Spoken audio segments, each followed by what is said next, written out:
Hey guys, and welcome to another season of the Us People podcast. I'm your host, Savia Rocks, and in this season, we uncover the remarkable power of genuine compassion and insightful vision. This season, we're here to show the world that we, as individuals, are the brand, regardless of misconceptions. Join us as we go deep into the inspiring journeys of our guests, each one a testament to the impact and influence of kindness and creativity. Don't just take my word for it. Hear their stories, feel their passion, and discover the transformative potential within us all. So stay tuned as we shine a light on the truth that connects us and inspires change.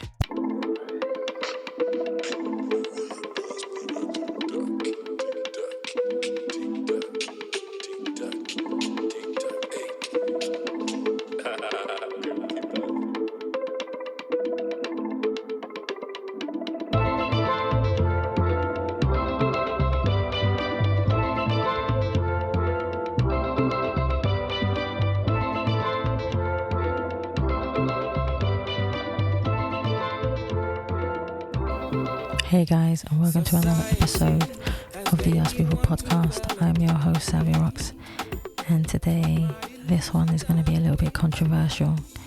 It's I don't see colour. And a lot of people are going to take this in many different forms, many different ways. But when I say I don't see colour, what does it mean to you?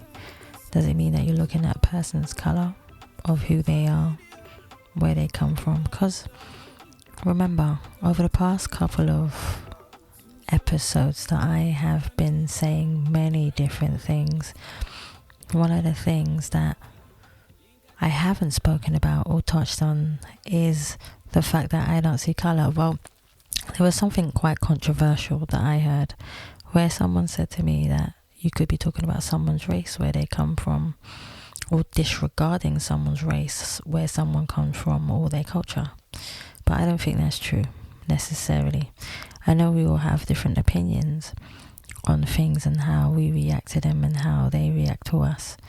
But in saying I don't see colour is I don't let someone's colour, or I don't let someone's religion, or I don't let someone's culture define them. Because it's unfair to judge them based upon those things, because we all make the choices that we make because they are our own choices to make. And society has a way of judging you based upon even just looking at you from a glance, and that's using your colour as a way to try and define you, or say you are this person, or you are going to be that way because they've seen a set culture act a certain way.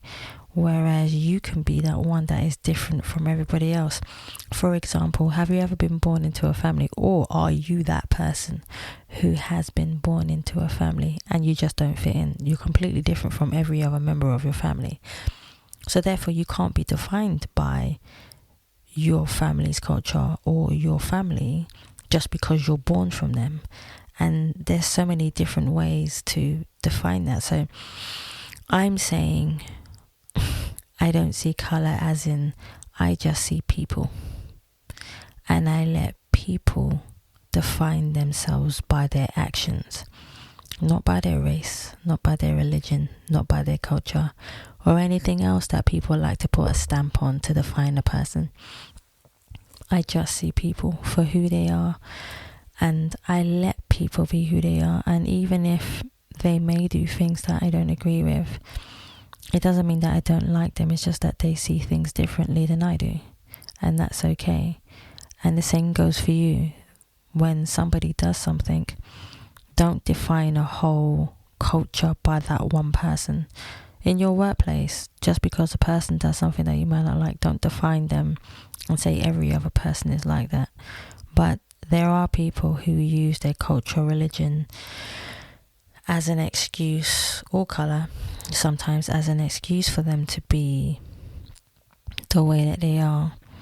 Now, I'm open-minded. I understand how people can be. I also know that we are in charge of the choices that we make, and you can't always blame it on your culture. I understand that sometimes cultures have patterns of how they teach us when we grow up and who we become and how we become. But when we get old enough to start deciding what we can do and how we can do it, those choices are up to us, nobody else but us. And it can be difficult at times, because when you're growing up in a society where you always get judged, or where you feel because of the color of your skin you have to work 10 times harder, and this is actually quite true in a way. You have to work a lot harder than other people in order for you to just get the same opportunities that they have received. And it's unfair, and it seems like the world is going backwards rather than going forwards in the way that it should be. But the one thing I will say to you is to keep hold of kindness and forgiveness, because if you don't have them and you don't have love, it's going to be really hard for you to be able to move forward in the world and be strong enough to have a strong mindset against people who are ignorant. And I say ignorant just in the lack of knowledge towards things or a subject in the world that they may not want to understand.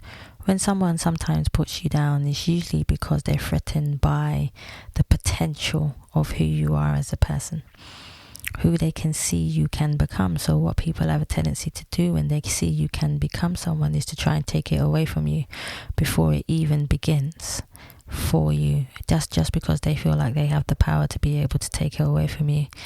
But that's not their choice. They're not in charge. The universe is in charge, and whoever you believe in who is a higher being, they are in charge. But most of all, you are in charge of you. Nobody else is in charge of you.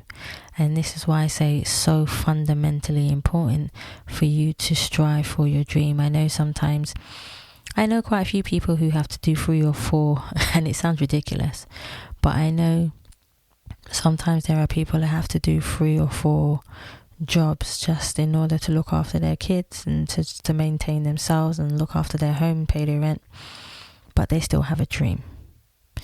Another thing I'm going to say to you is don't tell people your dream, or don't tell everyone your dream. Sometimes the less people you tell, the better it is for you. No one puts energy on your dream and who you are and what direction you want to go in. Also remember that in life, people are going to surprise you. And I mean that. People are going to surprise you. A person that you may think that you've known for 15 years turns around and just changes. And you don't know why they've changed, but they've hid it from you for so long, who they really are. And then all of a sudden something happens, and then they just, boom, they change. And it could be anything in their life that makes them that way. But all it takes sometimes is a small thing. And it could be that sometimes they are comparing themselves to you. Sometimes, people come in their life. And remember, everybody brings out something different in everybody else and yourself. So for example, you can have a friend and that person brings out a beautiful different side of you, but then you meet someone else and that person brings out the worst in you. And that happens in relationship and friendships and anything that happens. But always remember, when you leave, you don't see color, you don't see race, you don't see religion. You just see a person who acted that way. I know sometimes there can be a certain culture who acts the same way constantly, but still don't judge them based upon those things. They are a person. They will always be a person. I believe that people say to me leopards can't change their spots. I don't always believe that's true, because I believe that, again, it's about choices that we make. And sometimes it just takes an individual a longer amount of time in order to change. Yes, there are some people who just don't change their spots, and maybe that's just because they don't want to. But that's not for you to decide. That's for them. You decide how you change your spots. And that's fundamentally important. So for me today, it's about making people recognize that open-mindedness is key, and not judging someone based upon their color. Don't see color, just see people. And it's good to have people who have opinions on what I say and how I say it, because in order for us to have these conversations, it helps educate each and every one of us in a different way, and be open-minded to hearing people's beauty of their opinions and why they say it. Even if you don't agree with it, listen to it, because there might be something that you take away from it. And on that note, I want to say, guys, thank you so much for listening. Stay happy, stay positive, and as always, please continue to be kind to one another. Take care. Society has made me want to validate me from my illusion that awaits me, from how the people will perceive me. It's my illusion that awaits me. We fight our war with ourselves. Our mental health is silencing us from our health. Social media is taking our time from connecting with each other soul to soul. Why we dance on TikTok, strike a post on Instagram, fight the world on a Twitter feed, link a thing on Snapchat. Why we dance on TikTok, strike a post on a Instagram, fight the world on a Twitter feed, link a thing on Snapchat. Why we dance on TikTok? Inside me, but the social media's corrupting me from being who I am every day. Different possibilities within inside me. We fight till our war